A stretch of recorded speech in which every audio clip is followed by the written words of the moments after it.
working with radicals, we're going to work on adding and subtracting roots. These are things we've already done. We know we should be familiar with square roots to know that in order to add, you have to have the same radicand, same number underneath the radical. So first thing we have to do is we've got to reduce these cube roots, because right now I don't have anything in common.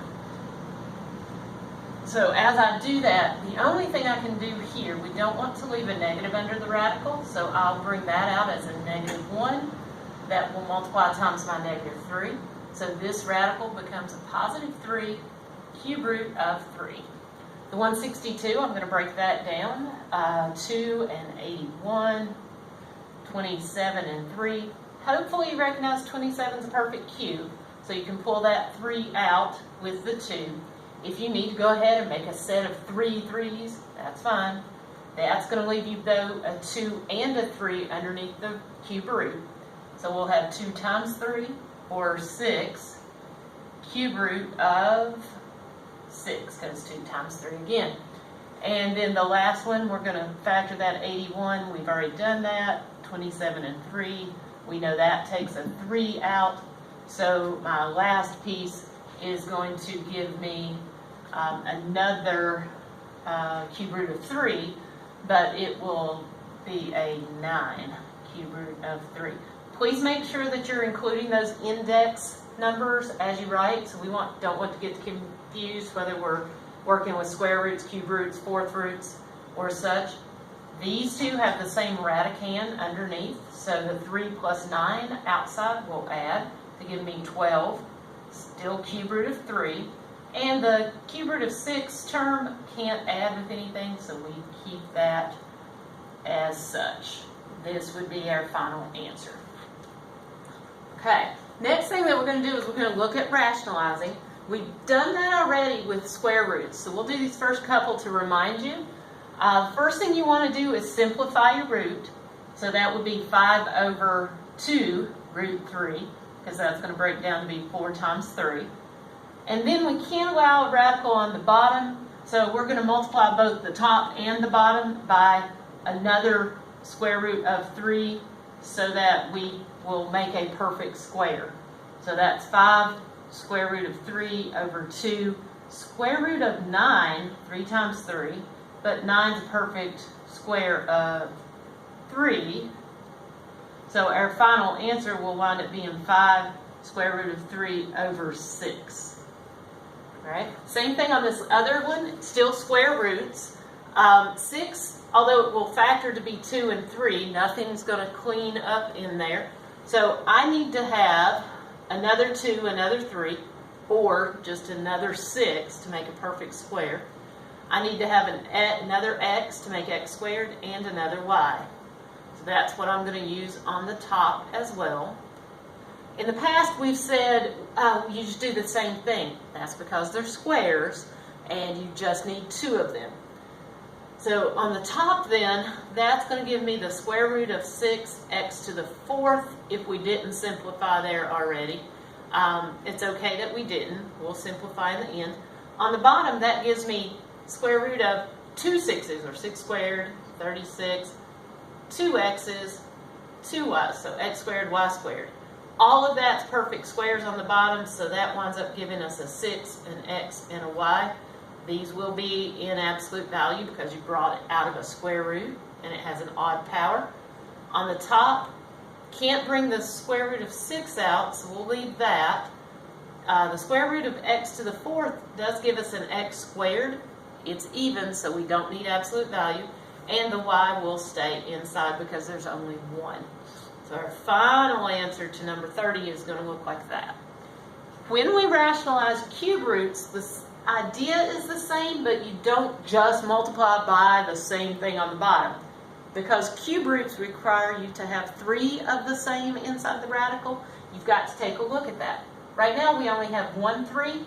I need to have a cube root with 2 more 3's, or cube root of 9, right? So on the top, that just becomes 5, cube root of 9. On the bottom, that's cube root of 3 times 3 times 3, 27, which is just a 3. Or now I have a set of 3 3's, which can come out. All right? If I do the same on 32, the first thing I want to do is simplify, because 8 and 48 can reduce. So I'm going to make that be the cube root of 1 over 6. And I would try to factor 6. Yeah, that's 2 and 3, like we talked about. I'm going to need 2 more 2's and 2 more 3's, or 2 more 6's, however you want to write that. And I will go ahead on the top and just go ahead and multiply that. That's going to be the cube root of 36, 6 times 6. And it's not a perfect square. It doesn't have anything, a perfect cube. It doesn't have any sets of 3 that you can bring out. So the top's going to remain cube root of 36. 1 times 36 doesn't change anything. And on the bottom now I have 3 6's, so I'll get a 6. Okay. Same concept. 33 and 34. Here though, I can do cube root of 4 times 4, but that's going to get pretty large. Not real large, but larger than it has to, because I can, if I factor this, I already have 2 2's. So I only need 1 more 2 in my cube root. And I can do the same thing on top. If I use that set of 2 4's that we looked at a second ago, that's going to cause me to have to reduce. So this way I'm keeping it simple. On the bottom now I have 3 2's, so that's a 2. On top, 2's not going to factor, so I get 5 cube root of 2 as my final answer. Looking at 35, same concept. We want to just drag it over so we've got a little room to work. 2 won't factor, of course, so I'm going to need 2 more 2's in my cube root. But I already have 2 x's, so I only need 1 more x. On the top then, cube root, I can go ahead and make that a 4 if I want, and x. So on top, that's 2 2's and a 5. There's nothing in common.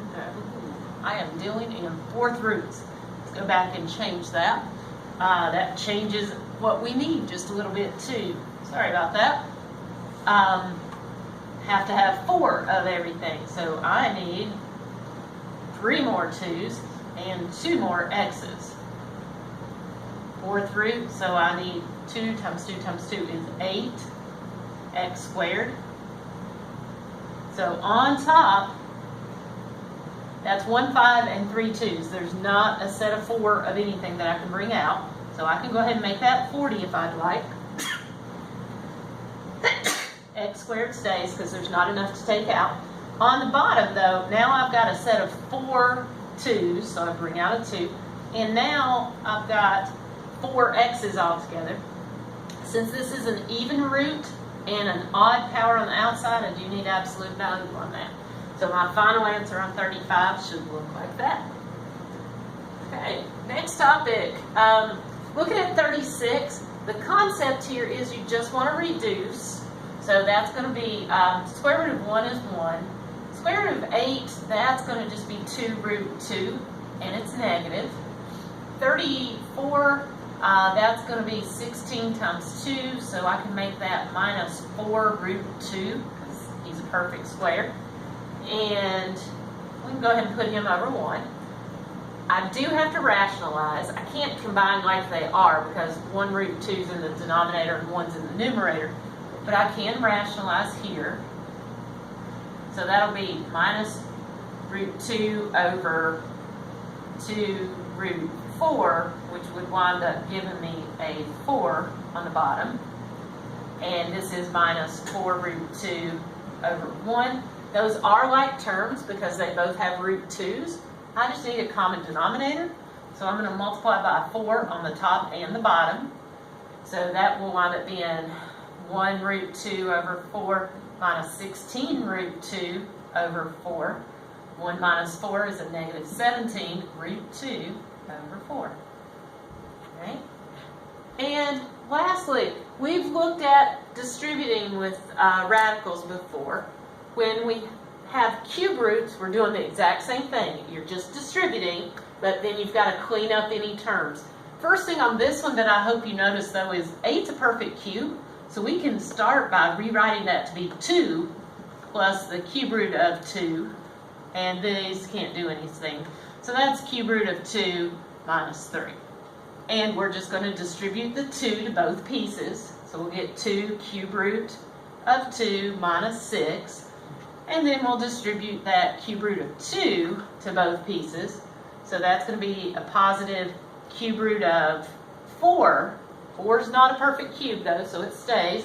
And that'll be minus 3 cube root of 2. And these two wind up being like terms. So I can combine that to be a negative 1 cube root of 2 plus cube root of 4 minus 6. And really the order is not huge here, just getting those all together. Lastly, we've got a division problem, and when we're dividing, we use the conjugate. So as I multiply, I'm multiplying by root 5 plus 2, both top and bottom.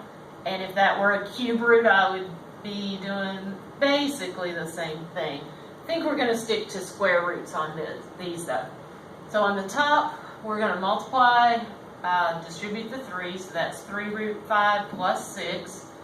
On the bottom, I'll distribute the root 5, so I'll get root 25 plus 2 root 5.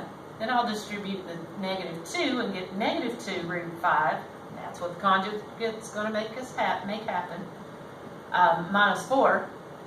Top's not going to do anything. I am going to rewrite that so that the non-radical part is first. So 6 plus 3 root 5.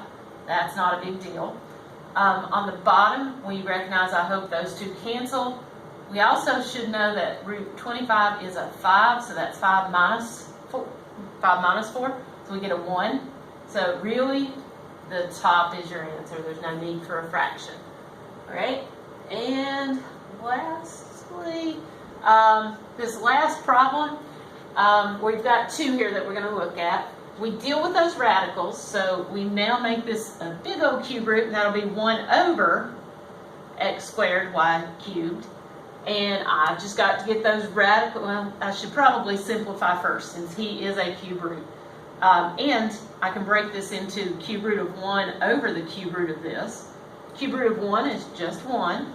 On the bottom, I don't have enough x's to take out, but I can take out a y, and that'll be cube root of x squared.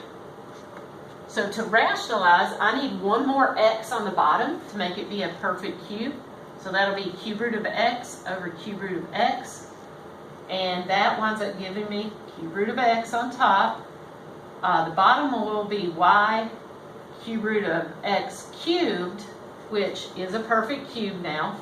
So my final answer is the cube root of x over an x and a y. And we're dealing in cube roots, so we don't have to think about absolute value. So the last one I want you to take a look at, 46. As we look at this one, we are dealing with a 6th root. So as we work with things, we need sets of 6. First thing though, I'm going to separate, move that x to the negative 5th to the bottom, so it'll be a positive. And there's my y to the 3rd. He stays because he has a positive exponent already.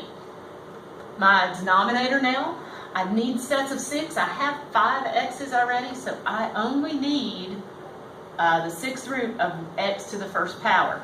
And I'll do that on the top and the bottom.